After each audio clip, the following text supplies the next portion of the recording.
আমাদের দেশে নাকি সামান্য একটি বই, হৃদয় ভাঙ্গার গর্জন, নাকি সেই বইটা 1000 টাকা বিক্রি হয়। আপনি কি জানেন সর্বশ্রেষ্ঠ কিতাব হচ্ছে আল কোরআন, আর সর্বশ্রেষ্ঠ গ্রন্থ হচ্ছে আল্লাহ রসুলের হাদিস।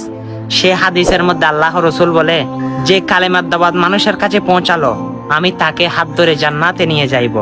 যে কালেমার জন্য ইহুদিদের অত্যাচার সহ করেছে, নাস্তিকদের আমার রসুল অত্যাচার সহ করেছে, মানুষের দুয়ারে দুয়ারে পৌঁছিয়েছে, এবং আমরা সেই মুসলমানের কাতারে, ইমানদারের কাতারে রয়েছি। সে কালেমা হচ্ছে লা ইলাহা ইল্লাল্লাহু মুহাম্মাদুর রাসূলুল্লাহ সাল্লাল্লাহু আলাইহি ওয়াসাল্লাম।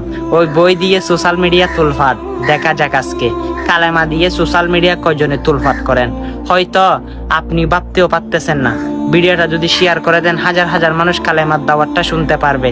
আর দুনিয়ার বই পড়বেন মানি জাহান্নাম কামাই করবেন, আর আল কোরআন আল হাদিস শরীফ পড়বেন মানি জান্নাত কামাই করবেন।